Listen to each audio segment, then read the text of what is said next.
If A and B are invertible matrices of the same order, then AB the whole inverse equal to B inverse into A inverse. Invertible matrices அப்படின்னா எப்படி இருக்கும்? இப்போ A and B invertible அப்படின்னா என்ன அர்த்தம்? AB equal to BA equal to Iன்னு பார்த்தோம். இப்படி இருக்கும். A is the inverse of B, B is the inverse of A அப்படின்னு கிடைக்கும். Invertible அப்படின்னா இதான் மீனிங். சரி, இப்போ ரெண்டு மேட்ரிக்ஸ் இன்வெர்ட்டிபிள்னு கொடுத்தா AB the whole inverse equal to B inverse into A inverseன்னு கொண்டுட்டு வரணும். ஓகே, ஸோ இப்போ ஏயும் பியும் இன்வெர்ட்டிபிள்னா அதோட ப்ராடக்ட்டுமே இன்வெர்ட்டிபிள். சரியா? அப்போ AB into AB the whole inverse equal to ஐன்னு எழுதிடலாமா? புரியுதா?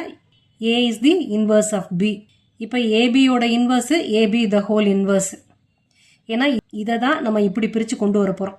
So AB into AB the whole inverse equal to I.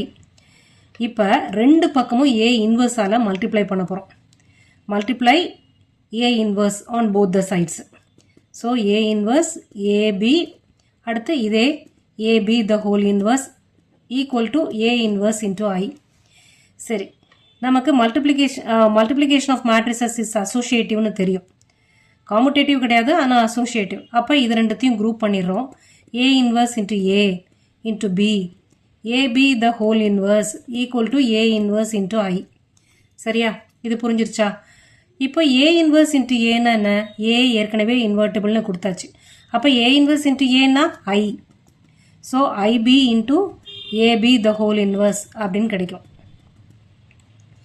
நமக்கு கொண்டு வர வேண்டியது B inverse into A inverse. இப்போ A inverse into Iன்னு போட்டாலும் A inverseனாலும் ஒன்று தானே. ஸோ A inverseன்னு அப்படியே வச்சுக்கலாம்.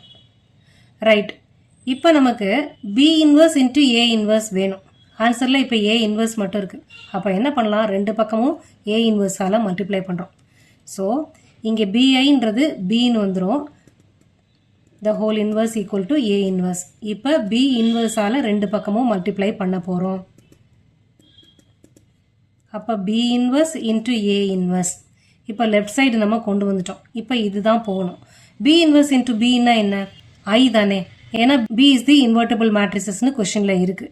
அப்போ B inverse into Bன்னா என்ன? I. So I into AB the whole inverse equal to B inverse into A inverse. I ஏதாவது ஒரு ஐடென்டிட்டி மேட்ரிசஸால் இன்னொரு மேட்ரிக்ஸை மல்டிப்ளை பண்ணும்போது அதே ஆன்சர் தான் வரும். So the AB the whole inverse equal to B inverse into A inverse. So இதான் நம்ம ப்ரூவ் பண்ண வேண்டியது பண்ணிட்டோம். புரிஞ்சுட்டுக்கோன்னு நினைக்கிறேன். Next exercise 3.4. அதில் ஒரே ஒரு ப்ராப்ளம் மட்டும் இருக்குது. அது என்னன்னு பார்த்துடலாம்.